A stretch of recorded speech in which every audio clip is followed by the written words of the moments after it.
Good afternoon, folks. Welcome to the fruited plain of our beautiful state of Indiana. This is John Rust on the Radio, Freedom 95, 950 AM and 95.9 FM on your radio dial. Here in the studio today, I am with a new guest, J.W. Mikesell. Welcome, J.W. Thank you so much. Thank you for inviting me. You are from Versailles, Indiana, right? Yes, sir. And I say Versailles. It ain't Versailles, folks. It is Versailles, Indiana. I have a high school buddy that lives there now. Rodney Arney, shout out to you. So welcome to the program. Thank you so much. I appreciate it. And also in the studio are regulars, yes. Aiden Marietta and Justin. Yes, Justin we are George. Very much regulars on this, and it's always great to be on here. And we are both up and coming, passionate conservatives. So you'll be seeing a lot. As is JW, and that's, folks. This is why I have the young co-host today, because we are facing an economic crisis in the United States, and Fox News had an article about this. The headline was on FoxNews.com. High school seniors see red when they learn the size of the national debt. Teachers reveal how teens react when they discover each taxpayer owes $323,000 for DC's spending addiction. This is from an article by Glenn Sachs on Fox News. And so, folks, what happened was the teachers asked the students, they say, what do you think the debt is? And so they were asked, and some of the kids said, yeah, it's got to be at least maybe $50 billion, maybe $100 billion. That much? Maybe, one of the kids says. That's an understatement. And they said, no, it must be even more than that. It must be, it's got to be $1 trillion. $1 trillion, no way it's that much.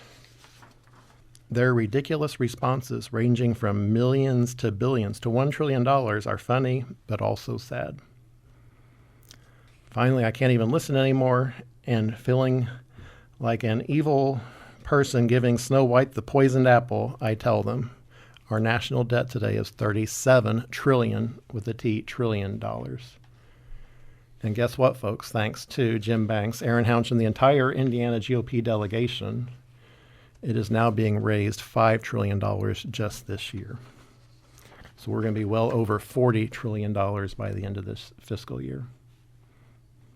So the kids, they're stunned silence. The teacher walks around the room with his hand out and starts shaking each student's hand, each time saying, thank you.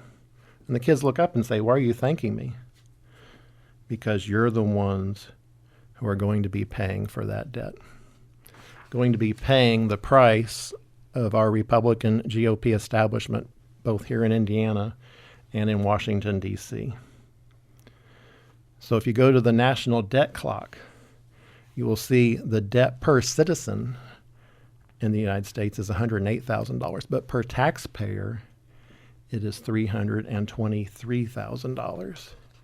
When Todd Young and Jim Banks were sworn in to Congress in 2017, your share as a taxpayer of the nation's debt was $170,000. Today, it is $323,000. Both Todd Young and Jim Banks have voted for trillions and trillions and trillions of dollars of new debt.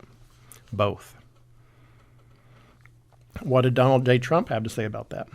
He says, no member of Congress should be eligible for re-election if our country's budget is not balanced. Deficits are not allowed. So folks may say, well, that doesn't sound like what we're hearing today. He said that on July 31st, 2012. But we have to hold Donald J. Trump to that, and we have to hold our Republicans who come to Lincoln Day dinners and speak about how economically conservative they are. But it's hogwash. It has no bearing on how they actually vote in D.C. And unfortunately, with the big, beautiful boondoggle, which I call it, which just recently passed, if you recall, initially, the CBO, the Congressional Budget Office, said it was going to have an increase of the nation's debt of $1.9 billion. False. It just came out, it's actually $3.4 trillion. We are going down a road of fiscal oblivion. And the Congress, what are they doing? They're going on vacation. You know, as I speak, Congress left town, and they will not be back until early September. They get paid, but they're not going to show up for the job. They're not going to do any more Doge cuts. CBO missed the IRS projections by 82%. That's why we are swimming in this debt. And this is from Wall Street Mav on Twitter. It's big. U.S. government revenue for the month of June 2025 was $526 billion. U.S. government interest payments on our debt was $144 billion. So on our $37 trillion in debt, we paid 27% of all government revenue in interest payments on that debt that Congress voted in. Jim Banks voted for, Todd Young voted for, Aaron Hounchin. Every member of the Indiana GOP delegation voted for that. All I can say is, who else thinks that lying should be an impeachable offense for elected officials? I think that'd be great. In some ways, lying under oath, perjury, is an impeachable offense in some ways. Because they all say, oh, we're conservatives. They all thump their chests, oh, I'm not going to vote for a debt increase. And then they go there and they vote for it repeatedly, not just once, over and over.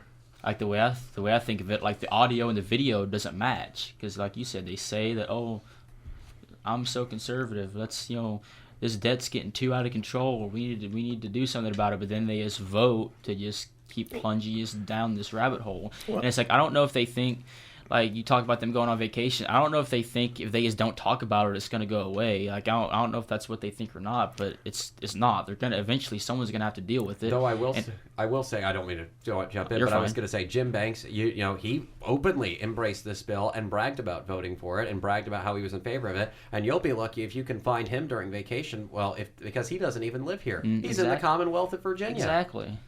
Well, I don't know where him and Lindsey Grahamnesty went on vacation for the month of August. I don't know what island they're off to. Maybe Cancun, maybe somewhere in Cancun. They could be in another island, Virgin Islands. I don't know. You don't. Hard to one say. wonders. So, folks, this past week, Jacob Stewart from the Indy Star had an interesting comment on this, and he pointed out a poll that showed among young people today, 60% of young people believe in socialism. I'm in a round table today, and we are all 100% conservative. Socialism doesn't work, folks. I know. I get it. That Mamdani guy seems very young, very energetic, seems convincing. Don't fall for it. He is scamming you. Socialism is bad. Just look at every other country that they've tried it. It's been an absolute. Soviet Union collapse. China is. Well, that's why I believe the Republican Party should always be the party of free markets. Mm-hmm. It should be the party of free market capitalism and not be ashamed of it. What I don't like specifically about Indiana is the GOP is no longer about free markets. It's about picking winners and losers through the Indiana Economic Development Corporation, where they're taking your tax dollars and giving it to political donors for XYZ Corporation to make XYZ whatever. That should not be government's job picking and choosing what jobs you have as a Hoosier. It should be up to the free market. The free market will take care of that. Javier Milei in Argentina, he has fired over 50,000 government employees, cut the government by 30%, and reduced the government ministries from 18 to 8, all while lifting 2.4 million children out of poverty, killing inflation, providing a fiscal surplus every month of 2025. That's from Bryce Lipscomb on Twitter. Free market economies always work in the end. Indiana has to get back to that. Unfortunately, we are facing a downturn right now. Housing defaults have just hit the highest level since 2011. That's alarming. That's from Bravo's research on Twitter. Once again, housing defaults have just hit the highest levels since 2011. This is my problem with the U.S. currency today is no longer backed by gold. Pure and simple. So listen to this. In 1971, the federal minimum wage was $1.60 per hour. Back then, that worked out to 1.82 ounces of gold per week for a 40-hour work week. Guess how much that would be today? That would be $150 per hour, or $6,000 per week. And I'm here in the studio, and the guys are smiling. They'd like that because they would deserve that. That'd be lovely. That's what happens when you have real dollars. Unfortunately, we don't have real dollars anymore. Unfortunately, Jim Banks and Todd Young and Aaron Hounson and the entire GOP delegation are just destroying the American dollar. And they're giving us counterfeit dollars as a result. Right. So, folks, we're running out of time here, but when we come back, we're going to dig into, guess what? How many sex offenders are out of jail early because of the First Step Act that Jim Banks voted for? Find out when we come back. This is John Rust on the Radio on Freedom 95.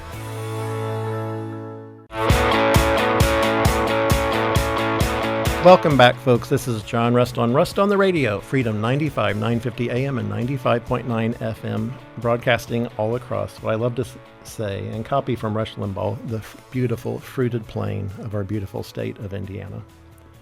We were talking about sex offenders getting out of prison early. You know, if you do the crime, you must do the time. I am so sick of our politicians letting criminals off the hook, including sex offenders, terrorists. A whole host of very bad people are getting out of jail today because of the First Step Act, which both Todd Young and Jim Banks voted for. This is from Fox News, from Greg Ree. This was published July 22nd, 2019. Violent criminals and sex offenders released early due to First Step Act legislation. And so this was over 6 years ago now. By 2019, very quickly, over 250 sex offenders were released from prison early. Shame on you, Jim Banks. Shame. We need to have laws that are enforced and that criminals have to pay the price for their crimes. Unfortunately, in the state of Indiana, we're now facing where the governor's backtracking on the death penalty. That's the wrong way to go down. We need to absolutely be executing people that a jury of their peers has said they should be executed for a violent crime that they committed. And honestly, that's the position. I mean, it says in the Old Testament, an eye for an eye. And there's just some crimes that, I mean, I think that's the only penalty that I think you can justifiably give them. I mean, yeah, and I think, and we've talked about before different methods to do it. Yes, lethal injection's expensive. I like the firing squad. Firing squads can work. In fact, I do want to give a shout out. One of our state representatives, Andrew Ireland, suggested we should go to firing squads. It would be the most cost efficient. Mm-hmm. I think there would be a lot of volunteers that would be happy to provide the bullets. Oh, absolutely. Absolutely. I'll volunteer. I would too. You know, unfortunately, folks, especially in Washington, D.C., people just don't think you should answer for your crimes. Nancy Pelosi is now claiming the Epstein files are a distraction. No, they're not a distraction. And we talked about, these children being sold into sexual slavery. And remember what J.D. Vance said on September 4th, 2021. This is from J.D. Vance. Remember when we learned that our wealthiest and most powerful people were connected to a guy who ran a literal child sex trafficking ring. And then that guy died mysteriously in jail. And now we just don't talk about it. We have to keep talking about this until all Epstein files are released. Speak the truth, shame the devil. Unfortunately, our Washington insiders, once they're in, they all change their tune. This is from AF Post on Twitter. VP Vance reportedly told Todd Dillon that the Epstein files only, quote unquote, only contain pornography and no evidence of powerful people being compromised. And instead, Washington, Jim Banks is silent on this. He has not said one word about it. I've looked everywhere on his Senate and campaign and everything else he has And Jim Banks, correct us if you want to talk about this. If we're wrong, Senator, you're more than welcome to tell us that you've called it out. If you did, let's see it, because we haven't seen it. We can't find it at all. And remember, there was a resolution before Congress last week, early in the week before, that was going to release the Epstein files. And Aaron Hounson, our own Indiana State representative for the 9th District, voted against that. I mean, it's absolutely ridiculous. And this is from Thomas Massey. Congress thinks you're stupid. The Rules Committee passed a non-binding Epstein resolution, hoping folks will accept it as real. It forces the release of nothing. So after they voted down the binding one, they apparently voted for this non-binding, which was just fluff. It's to make them look good. It's like, oh. But it does nothing. It doesn't release the list. Exactly.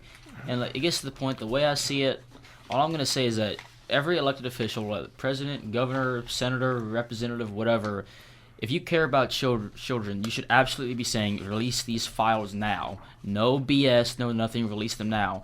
And if you're not saying that, I'm not going to say you're protecting pedophiles, but it almost seems like that's what you want to do because, I mean... Well, I think they are. Exactly. And because this is the most universal issue in our politics today. I think almost anybody can agree, no matter what your politics, that, taking the innocence from children is wrong. It's absolutely evil. Yeah, and child rape is wrong. Absolutely. Exactly. So there's no question about it. And why are they hiding that? And why are they covering that up? Exactly. Well, this is from Thomas Massey again. He gets, at Speaker Johnson, why are you running cover for underage sex trafficking ring, pretending this is a partisan issue?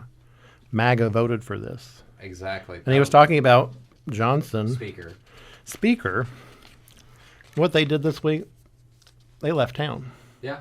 Rather than have a vote on the Epstein files, they took their tail between their legs and ran off to whatever island that they're going to. And Mike Johnson, who professes, or claims, I should say, to be a God-fearing Christian man, won't even do what I think is probably the Christian thing, which is basically to have the files released and seek justice. And that's House Resolution 581. Aaron Hounchin, you should co-sponsor that. Get on board rather than voting against it and working to make sure it doesn't happen. Mike Johnson was saying Republicans won't be lectured on transparency by the same Democrats who orchestrated all this. Well, hogwash. Guess what? This is from Twitter. Over half of the sponsors of House Resolution 581, the current effort to release the Epstein files, are Republicans. So this is a bipartisan resolution. And it's mostly Republicans. It is not a Democratic issue. Exactly. Remember, Nancy Pelosi wants to cover it up. Bill Clinton wants to cover it up. Mm-hmm. Plenty others. Prince Andrew wants them covered up. But the American public does not. Thomas Massey, again, points this out. 79% of Americans support releasing the Epstein files, yet only 16 members of Congress have sponsored this legislation so far. I mean, that's just disgraceful. I mean... Well, it's from Politico. The Congress, they left town. Mm-hmm. They're not even going to vote on the Epstein files, or they didn't. They just skedaddled. And again, I'm not going to say that they're protecting pedophiles, but I mean, what other conclusion is there to make? I mean... Well, it just makes you wonder what is being held over the heads of these people like Jim Banks and Aaron Hounchin, where they are cowering or willfully protecting these child predators. Mm-hmm. Jim Banks, come forward and speak out about this. J.D. Vance, speak out about it now. You have in the past. Yeah. I mean, speak the truth, shame the devil. I would just ask, why are you not speaking out? And we shouldn't punt this for after a 5-week recess. Once again, Congress, they're just disappearing. They want it to go away, but the American people, we need to do our part to make sure this doesn't go away. We need to make sure and that's why we're going to keep rattling the can here and saying, hey, something needs to be done. Something needs to be done. They're not going to shut me up. They're not going to shut this show up. Well, this is a quote from Walter E. Williams. Most of the great problems we face are caused by politicians creating solutions to problems they created in the first place. If you all remember, in 2017, Jim Banks was calling for an influx of immigration. In the Atlantic magazine, which he certainly claims to hate. He does. And he got his wish. Well, this is from Eric Daugherty. President Trump announces he is working on legislation to protect longtime farm and hospitality workers who get thrown out viciously, presumably referring to immigration raids. Folks, guess what? This is from Ron DeSantis. Pursuing an amnesty just as President Trump's administration, with Florida's help, seeks to ramp up deportations would be a massive own goal by the House GOP. It's Ron DeSantis, no amnesty, no exceptions, no excuses. And unfortunately, here in Indiana, our own representative, Marlette Stutzman, has came out in favor of this bill. And this is from Representative Marlon Stutzman. This is from Olivia Beavers.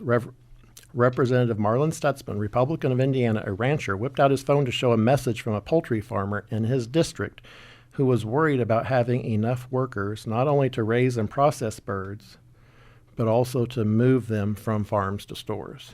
I have people, they call me. They're like, I'm not sure if my crew's going to show up for work Monday morning because if there's a raid or something like that, right? Said Stutzman, a conservative in the House Freedom Caucus. Of unauthorized immigrants, he said, if you try to deport all of them, you're going to crash the economy. I say hogwash to that. Pay a fair wage. No one's going to begrudge someone doing a hard job good pay. Pure and simple.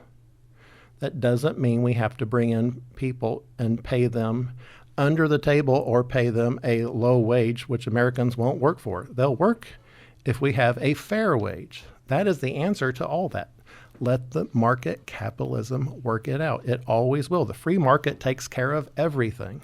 Folks, we should not have government, again, helping subsidize folks who use illegal labor over folks who use legal labor. That's not right. We need to drive wages up for everyone, pure and simple. I'm a chicken farmer. We only hire legal folks who want to work legally. And they are e-verified. That means they have to prove they are legally able to work. If our competition is hiring illegal workers, that means they have a lower cost than we do. We don't want that. We want to be able to pay the folks that show up for a job a good wage. That's the problem. By saying, oh, we need illegals in here to do jobs that are paid very poorly, that's wrong. That job shouldn't be being paid very poorly. That job should be paid at a rate that someone would want to take that job and legally do it. There's not one job in the United States that cannot be filled if it's not being paid fairly. There's nothing wrong with being paid fairly. And that doesn't mean you have to import slave labor from Mexico or any other country to do it. That's wrong, because then that's giving your competition a cost advantage, and that means you can't pay your people fairly. And that's wrong. That's why I am standing up and saying, no, hell no, we can't do that. When Hunter Biden, he spoke out on it again this week, he said, people are really upset about illegal immigration. How do you think your hotel room gets cleaned? How do you think you have food on your table? Who do you think washes your dishes? I'm sorry, in my opinion, those are all honorable jobs. Those jobs should be paid well. My grandmother was a housekeeper. There's nothing wrong with that. That's honorable. What's wrong with that? I would say, Hunter Biden, you're the last person who should be lecturing anybody about people filling jobs because does Burisma sound familiar to you? Well, I always believe honest work should always pay well. You know, when I was young, there were jobs at Rose Acres that folks didn't want to do, but they paid. And so we were happy to do them because we got paid to do them. That's the American way. That's the free enterprise system. You know, there are millions of able-bodied Americans living on welfare right now. They can do jobs like this if they're paid well, and they should be paid well. Mm-hmm. The goal should be to be working and earning an honorable wage so that you can afford your own food. The goal should not be for everyone to get government SNAP benefits and have illegals come in and do the work because you don't want to pay a fair wage for that. So, folks, we're running out of time. But when we come back, we're going to get right into property taxes in Indiana going up despite a record budget surplus. Guess how much that surplus was. Folks, we'll be right back. This is John Rust on the Radio on Freedom 95.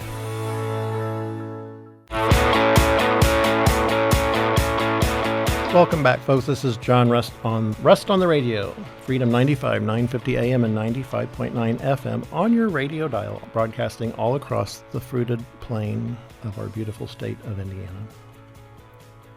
So, folks, breaking news this past week, Ron DeSantis advocates for a nationwide abolition of property taxes. This is a direct quote. You buy a home, you buy land, and then you have been taxed many times. Is it your property or not? just for being on your property, you've got to write a check to the government every year. I say amen to that. Yeah, absolutely. We have to shrink government. We have to do what Argentina's doing. Argentina unilaterally reduced government 30%. That's what we should be doing here. And they've cut poverty while doing it at the same time. In the United States, more than half of our country, 52%, believes we are in a recession today. 64% say the economy is getting worse. Why is that? It's because, pure and simple, the dollar is being devalued. And it is because of what's happening in states like Indiana, where politicians are doing all they can to push these data centers on Indiana. And these data centers, they're only going to have jobs for other countries, but you'll get a higher utility bill because of it. And you might lose your water because of it. That is, if they didn't take your water first, like they're doing with the LEAP project.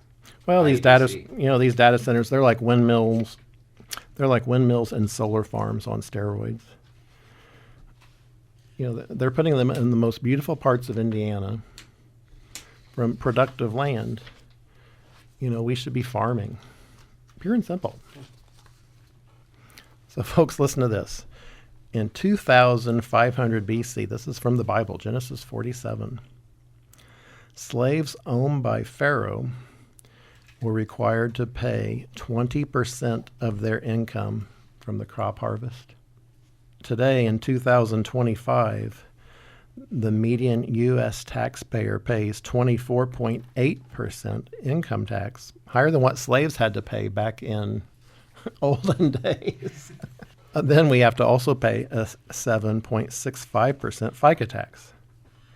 And then we also get to pay, in addition to that, sales tax, property tax, gasoline tax. Once again, Indiana has the fourth highest gasoline tax in the country. And now our wonderful Indiana GOP, they want to toll every mile of Indiana interstate as well. The revenue is pouring in, folks. Guess what? This is from WTHR-TV. Indiana was able to end fiscal 2025 with a balanced budget and a $2.5 billion surplus. Well, of course, with how they're taxing us, with the fourth highest gasoline tax in the country, of course we're going to be rolling in revenue. And we are. Instead, what did the Indiana GOP General Assembly just do? They just raised taxes on cigarettes, pushing these local income taxes. Well, what we're doing, and this is from Fox 59 News, more and more Hoosiers are crossing over into the Buckeye State to purchase tobacco after the Indiana General Assembly passed a new law raising cigarette taxes by $2. So now, folks, we're actually probably taking in less overall cigarette tax revenue because they raised it so high. There you go. Yeah. And a gas in Ohio, by the way, I was there recently. It's cheaper. Well, of course, they have a much lower gasoline tax in Indiana. So if you need gasoline and smokes, Go. It's just like recently. head east. Well, I think we should be letting the economy choose, winners and losers, and we should be letting Hoosiers choose how they want to lead their lives. It shouldn't be the government nanny state saying you need to do this, or because we believe that's bad, you have to pay X amount of tax more than anyone else because what you're doing is bad. Because then the next administration will say, well, okay, we agree cigarettes were bad, so we're going to quadruple tax that. Okay, so what the next administration may come in and say, nutty bars are bad. We're going to quadruple tax that. I like nutty What's bars. the difference? No, nutty bars are wonderful. They By are. Little Debbie Foods. They're great snacks. The best. They are. I love them. So, folks, in other news, President Trump is calling on Senate leader John Thune to cancel the August recess in order to push through his nominations. Will Thune listen? Hard to say with him. They're all going to disappear. This is from Donald J. Trump. Hopefully, the very talented John Thune, fresh off our many victories over the past 2 weeks and indeed 6 months, will cancel August recess and long weekends in order to get my incredible nominees confirmed. We need them badly. Donald J. Trump. Yeah, John Thune is not incredible, number one. Number two, the only incredible thing he may have on his resume is when he beat Tom Daschle in 2004. It was another Senate leader, by the way. Yep. But President Trump has over 260 nominees not yet confirmed by the Senate. We are more than 6 months into this legislative year. And all they want to do, Jim Banks and Todd Young, they just want to go hit the island wherever and relax in the sand with Lindsey Graham doing Lord knows what. I guess having a pina colada. Can't go wrong with one of those. Meanwhile, over a dozen Trump federal judicial nominees are still in need of confirmation. Folks, as a farmer, I just want to say, you're not going to succeed in farming if you don't do your job, if you don't care for your animals, if you don't feed your chickens, if you don't feed your cattle. You have to harvest the corn when it's ready to be harvested. Pure and simple. Our Senate and House, they're just skipping town. They're just leaving. They're leaving. They went on vacation. Members of Congress will make $14,500 in August for working how many days? Very few. 0. 0 days. Zip. Nada. That's a lovely deal. Yeah. I mean, heck, I'd love to show up to my job and just do nothing the entire day, or not even show up to my job. You have still to show get up. paid. But if you do that in the private sector, you get fired. Exactly. Well, Instead, these people are off to Epstein Island, apparently. Well, and this is very important. The people who want to raise the retirement age to 70 are the ones who have never had to work an honest day's work in their lives. Well, the House and Senate GOP, they just go on continuous vacation. A forever vacation. On retirement age, I want to bring something up, folks. When I was younger, back in the early 1980s, I had a very famous person as my mail lady. Well, she wasn't famous, but her son was. Marilyn Mellencamp, the mother of John Cougar Mellencamp, was my mail lady. And by then, Johnny Cougar, which he was known as back then, John Mellencamp, he was already rich and famous, but she was still working hard. And we were talking about it one day. I asked her, I said, why are you still working? And she says, I'm working because I want to get my full retirement benefits that I've spent my entire life working for. And that's how I feel about Social Security. Absolutely. That is something you paid in your entire life and you're entitled to. Instead, these politicians like Jim Banks, they're talking about raising the retirement age. Jim Banks, as chairman of the Republican Study Group. In the House, yes, that was his leadership position. They advocate for raising the retirement age. Pure and simple. No, stop. No, I do not believe in making people work until they die. That's cruel and unusual. Well, no. If you want to work longer, great, fantastic. Sure. My mom's 91. She's still working. And that's great. But if you want to retire at 65 and you've worked hard your entire life and you want to go enjoy your life and enjoy your grandchildren, amen. You should be able to do so. Unfortunately, people like Jim Banks are saying, no, you got to keep working. And remember, we were told endlessly, Social Security is running out of money. That's hogwash, folks. Doge discovered that almost 4 million illegal aliens were given Social Security in just the last 4 years. That amounts to over $2 billion, with a B, $billion a month. People need to go to prison. This is from Steve Ferguson. Why isn't the House and Senate investigating that? Well, it's wrong. If you've worked your entire life, you are entitled to your retirement. Pure and simple. So, folks, when we come back, the United States Post Office is up to it again. Remember last week we talked about postage stamps going up to 78 cents. They were 3 cents in 1952. If you adjust that for inflation, they should be 38 cents a stamp. Instead, they're 78 cents now. That's the government in action for you. Mm-hmm. Guess what they're paying per vehicle for their new electric vehicles? Folks, when we come back, you're in for a shock. This is John Rust on the Radio.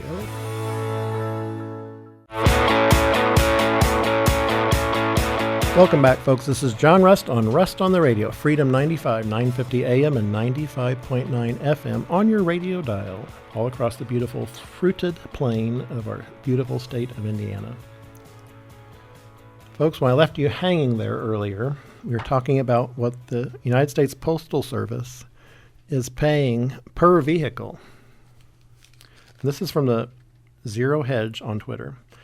Democrats' all-electric United States Postal Service fleet sees each truck come with a $6.8 million price tag. $6.8 million. Just ridiculous. And so you're thinking, why is the post office spending $6.8 million? Well, it's all in the name of climate change.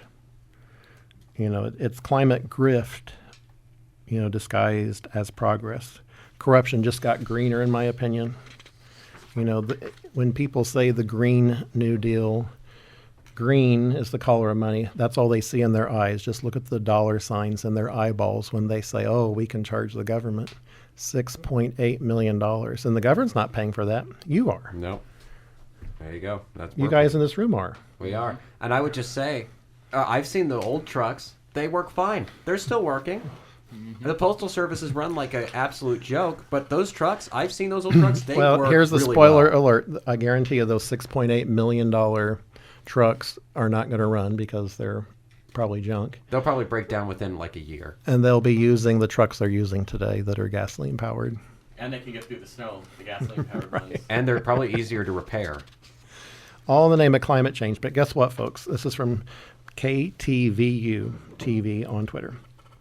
According to recent climate data, this year has seen the coldest start to the summer since 1965. Very interesting. The coldest, keep that in mind. Right. Mm-hmm. But where's global warming? Al Gore is wondering where it's at. This is from Stephen Malloy. He says, just in from NOAA. No global warming in the U.S. since 2012. 700 billion tons of emissions hoax down the drain. Do you remember where they said the polar bears were going to disappear? I remember Al Gore said they were going to go extinct. Right. They're not. All while he's flying his private jet, lecturing us. Well, this just came out in the last week. The increasing polar bear population is threatening tourism in Greenland. There are too many polar bears, and apparently they're eating tourists. The good thing is the polar bears are thriving, Al. So, Mr. Vice President, you can rest easy. Good old ozone owl, as I call him. Yeah. All I remember him for nowadays is just he goes from Tennessee to the World Economic Forum and he complains about, what is it, rain bombs? Something What like are that. Well, those? remember the oceans are rising, and all the poor polar bears are going to drown. Well, guess what? Currently, the sea levels are the lowest they have been in the past 550 million years. Folks, do not believe the global warming hoax. You know, they're talking about carbon as being bad. There is absolutely nothing wrong with carbon. Carbon's essential for life. And you know who loves it the most? Trees. Yeah, trees and corn and soybeans. Our crops love it. Trees love it. Nature loves it. And guess what? Human beings breathe out over 2 pounds of it every day. So every time you breathe out carbon, you are helping one tree at a time. So when the folks that don't like carbon, they really don't like humanity. Because you can't say carbon is bad and be pro-human. Because humans emit carbon, pure and simple. And they're trying to poison the atmosphere in some other countries by doing that, whatever that thing is, where they're trying to block out the sun with poisonous chemicals. Well, it's sad because, this is from Chris Martz, we are not reducing carbon dioxide emissions or taking climate action. The U.S. and most other Western nations are simply exporting their emissions, jobs, and wealth to China to make manufacturing non-competitive. You're being scammed. That's from Chris Martz. I agree 100%. The whole thing's a scam. Right. And there's, we were talking about humans breathing out over 2 pounds of carbon per day. Cows, unfortunately, burp it. I'll use the polite term from another orifice. And there's this ingredient called bovar, which is being forced on farmers in Europe, and I think soon here in the United States as well. Guess what? This ingredient called bovar, this is from Peter Sweden on Twitter, is suspected of damaging fertility for the unborn child. And we're using that as a feed ingredient in Europe now. And that's probably coming here. And that is not a conspiracy theory. That is stated on the official chemical data sheet, according to Peter Sweden. So why are farmers being forced to feed this to cows? It's all in the name of so-called lowering emissions, or climate change, which is just climate changes, but come on, Well, it's going to happen. and there's bad weather. Yeah, you're going to have hurricanes. You're going to have tornadoes. We have And you're going to have tornadoes bad flooding. Of course. Now, this is very important, and folks, I want to walk through this very carefully because this is very important. This is, again, from Chris Martz. We hear this term a lot, 1 in 1,000-year flood, and they insinuate that is because of global warming, because, you should not be having a 1 in 1,000-year flood. That's too rare. It shouldn't be happening. Yet, Indiana has had floods. Texas has had horrible floods. Just recently at the Camp Mystic, that was Right. where they had really bad, and God rest the souls of those who died. But listen, folks, listen. There are approximately 19,000 watersheds in the United States. It can be expected mathematically that 19 of them will see a 1 in 1,000-year flood every year. So that means we should have 19 1 in 1,000-year floods in the United States every year. That's just life. That's just how it is. And it's not because of climate change. It's just because of the reality of what our geology is. Pure and simple. Again, from Peter Sweden. The Netherlands will be rationing electricity this year to ease stress for the power grid. This is happening repeatedly all across Europe. They have cut electricity production so much, reducing coal and nuclear, to push wind and solar farm energy on people. There's not enough. And so what they're doing, and it's the same with anything government produces. That's why the government should not be saying we should not be having the market control what energy we want. And here in our state, where we have high electricity prices, there's one source of energy here that we can use right now that we do have and should expand. Clean American coal. That's the way to get it done. Well, speaking of coal, this is from Chris Martz again. In 2000, 76.8% of our energy came from fossil fuels, including coal. So over the last 25 years, guess what that share has dropped to? Just guess. Take a 10%. 7 or 8%. It has dropped 0.3%. Oh. We went from 76.8% of our energy coming from coal and oil. As of 2025, that share has dropped to 76.5%. A minuscule drop.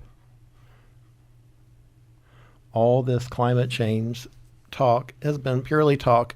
It has resulted in much higher fuel charges, much higher energy charges for you on your electric bills. Well, it's why I say politicians shouldn't be saying how you live your life. And what's happening in Britain is Britain could be banning people from vacationing. Britain, listen to this, folks, they are introducing carbon passports. Yikes. So if you want to go on a beach vacation, you got to prove how green you were. No, that's wrong. And I will fight that with. I would just remind the British, we are the ones who declared independence, and we threw your tea overboard in the Boston Harbor. And maybe it should be done again. Britain's just a mess. Yeah, So that many Keir things. Starmer guy's a left-wing nut job. Oh yeah. They're doomed if they stay with him. Well, after Margaret Thatcher, it's went downhill, pure and simple. So, folks, we're out of time, but thank you so much for listening. I want to close this program with my father's favorite Bible verse, Psalm 118, verse 24. This is the day the Lord has made. Let us rejoice and be glad in it. Thanks so much for listening. I will see you all again next week on the radio. Thanks, guys.